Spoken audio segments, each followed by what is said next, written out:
اعوذ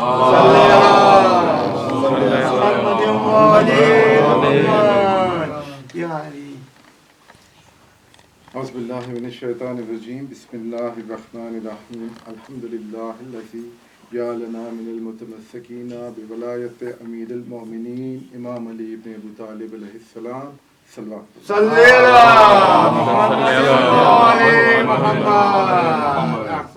ولعنۃ اللہ علی اعدائهم. میری طرف سے آپ سب کو جشن شبان بہت بہت مبارک ہو. اور اس جشن کا احصال ثواب ہے آنٹی کلثوم، آنٹی سغرا اور دیگر تمام مسلمان محبان اہل بیت علیہ السلام جو دنیا سے رخصت ہو چکے ہیں، ان سب کے لیے. ان سب کے لیے آپ مل کے ایک دفعہ سورہ فاتحہ اور 3 دفعہ سورہ ناس. بسم اللہ الرحمن الرحیم. الحمدللہ رب العالمین.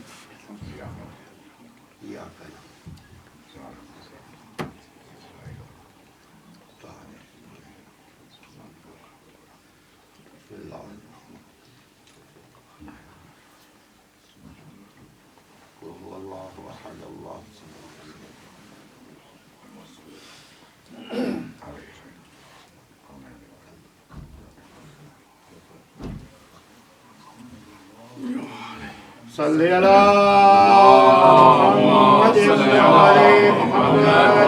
محمد. ایک دفعہ پھر سلوات کریے. اللہم صلی علی محمد. ہمارے اہل سنت برادران کی ایک بڑی مشہور و معروف بسم اللہ. حدیث ہے.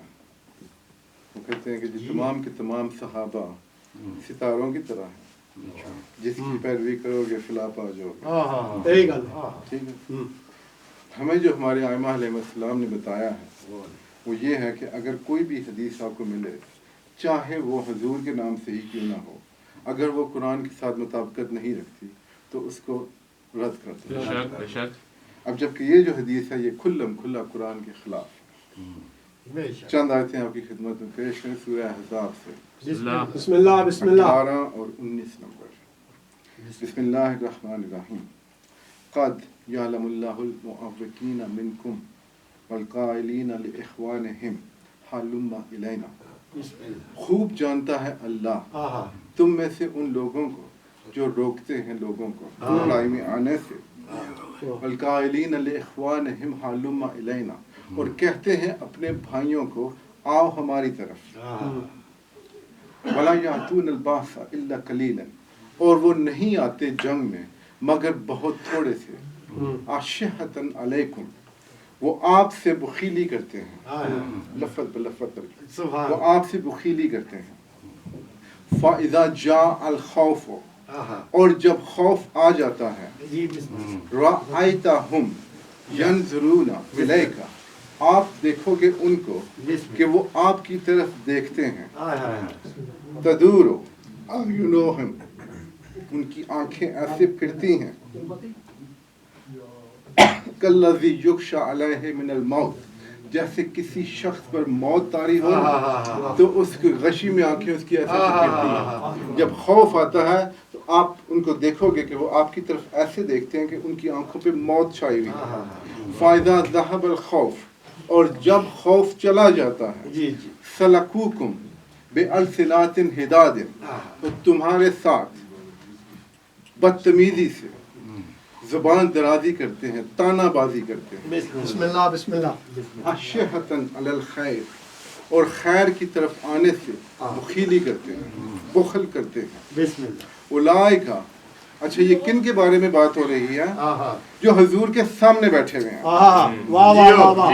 حضور کے سامنے بیٹھے ہوئے صحابہ اکرام، ان کے متعلق اللہ کہہ رہا ہے کہ یہ تم سے بخل کرتے ہیں، جب خوف آتا ہے تو تمہاری طرف ایسے دیکھتے ہیں جیسے ان پہ موت چھائی ہوئی ہے. اور جب خوف چلا جاتا ہے تو پھر تمہارے ساتھ بدسلوکی کرتے ہیں، تانا بازی کرتے ہیں، سخت زبان استعمال کرتے ہیں.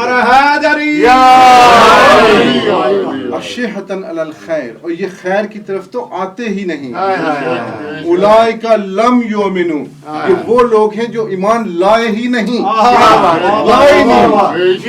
فاحبط اللہ اعمالہم، اور اللہ نے ان کے اعمال کو حبط کر دیا، برباد کر دیا۔ وَقَانَ ذَلِكَ عَلَى اللَّهِ يَسِيرًا، اور یہ اللہ پہ بہت آسان تھا۔ اب قرآن کی کوئی بھی آیت کسی ایک موقع کے لیے نہیں ہوتی۔ بسم اللہ بسم اللہ بسم اللہ اللہ۔ نے ادھر آپ کو کسی کا نام نہیں بتایا، میں بھی نہیں بتا رہا نام، لیکن آپ کو ایک واقعہ سناتا ہوں، اور یہ قرآن کی حدیث، قرآن کی جو آیت ہے اس پورے واقعے کے اندر فٹ ہو جائے۔ بسم اللہ۔ جنگ خندق، عمر بن عبد العد نے خندق کو کراس کیا اور حضور صلی اللہ علیہ وآلہ وسلم کے خیمے پر نیزہ مار کے کہا کہ محمد، میں نے سنا ہے تمہارے جو ساتھی ہیں اور تم یہ سمجھتے ہو کہ جو ہم سے لڑے گا اگر وہ زندہ رہا تو غازی بھی جنتی، اگر شہید ہو گیا تو جنتی، تو کون ہے جسے جنت کی خواہش ہو؟ تو حضور نے کیا فرمایا تھا کہ تم میں سے کون ہے جو اس کتے کی زبان بند ہے؟ اللہ نے کہا ہے کہ اِنَّكَ لَعَلَىٰ خُلُقٍ عَظِيمٍ، خلق عظیم کا مالک اگر کسی کو کہہ دے کہ کتا ہے، وہ انسان ہے، لیکن انسان کو کتا کہہ کے شاید ہمیں دکھانا چاہ رہے تھے کہ جو بھی نبی کے گھر پہ حملہ کرے کتا ہوتا ہے، انسان تو ہوتا ہی ہے، چاہے حضور کی موجودگی میں کرے یا ان کے بعد کرے۔ تو جب اس نے خیمے پہ نیزہ مارا نا، تو جو سامنے بیٹھے ہوئے تھے نا ان کی یہی حالت ہوگی، انہوں نے دو نے کہنا شروع کیا، دو بیٹھے ہوئے تھے نا، انہوں نے کہا، اور انہوں نے وہی کچھ کہا جو اللہ نے اس آیت میں بتایا کہ اللہ جانتا ہے، قَدْ يَعْلَمُ اللَّهُ الْمُعَوِّقِينَ مِنْكُمْ، تم میں سے جو لوگوں کو روکتے ہیں۔ کیسے روکا؟ ایک نے کہا کہ یہ جو ہے نا میں اس کو جانتا ہوں، زمانہ جاہلیت میں میں اس کے ساتھ تھا، انہیں قصیدے خود ہی پڑھ رہا ہے کہ میں جاہل تھا، میرے ساتھ تھا یہ، اور ایک ہم قافلے میں تھے ہم، اور قافلے پہ ڈاکوں نے حملہ کر دیا، تو اس نے اونٹ کے بچڑے کو اٹھایا اور اس کی ٹانگ اٹھا کے تمام ڈاکوں کو دفع کر دیا۔ یہ کیا کہ جو بیٹھا تھا پہلے ہی ڈرا ہوا تھا، ان کے ڈر کو ختم مطلب اور ہی بڑھا دیا۔ اور پھر کیا کہتا ہے وَالْقَائِلِينَ لِإِخْوَانِهِمْ هَلُمَّ إِلَيْنَا، ان سے کہتا ہے کہ آؤ ہماری طرف، ہمارا لڑائی سے کیا کام ہے، چھوڑو جانے دو۔ اچھا پھر حضور صلی اللہ علیہ وآلہ وسلم نے جب کہا کہ کون ہے جو اس کی زبان کو بند کرے، تو ان کی آنکھیں ایسے ایسے پھر گئی تھی، خوف سے ڈرے ہوئے تھے جیسے موت آ گئی ہے، اور حضور صلی اللہ علیہ وآلہ وسلم کی طرف دیکھ رہے تھے کہ اب کیا کریں۔ تو مولا علی علیہ السلام اٹھے، 3 دفعہ حضور نے انہیں 2 دفعہ بٹھایا، اور تیسری دفعہ جب اٹھے نا تو ایک نے کہا کہ یہ جا رہا، حضور نے فرمایا کہ جو اس سے مقابلے کو جائے گا وہی میرا وصی، میرا جانشین، میرا خلیفہ۔ پھر ایک سے صبر نہ ہوا اور اس نے کہا کہ دیکھ رہے ہو بسم اللہ، اس کو بھیج رہا ہے، اس سے تو جان چھٹی، اس نے واپس کون سا آنا ہے؟ حضور صلی اللہ علیہ وآلہ وسلم نے سنا، انہوں نے علی سے کہا کہ علی کیا تم نے سنا کہ انہوں نے کیا کہا؟ تو مولا علی علیہ السلام نے جواب دیا یا رسول اللہ میں نے وہی سنا جو آپ نے سنا۔ اور پھر پلٹ کے مولا علی علیہ السلام نے ان سے کہا کہ تم کیا کہتے ہو؟ مجھے اپنے رسول کی بات پہ ایمان ہے، یقین ہے، جب رسول نے کہا کہ میں ان کا وصی، خلیفہ اور جانشین ہوں گا تو اس کا مطلب ہے کہ میں ہوں گا، میں جاؤں گا اور میں واپس آؤں گا۔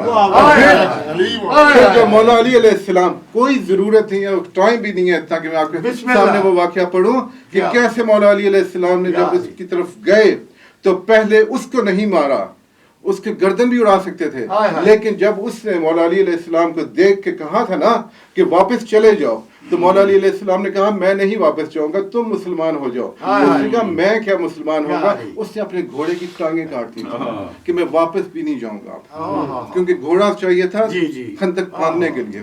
تو پھر مولا علی علیہ السلام نے اس کی پہلے دونوں ٹانگیں کاٹی اور اس کے بعد اس کو خلاص کیا۔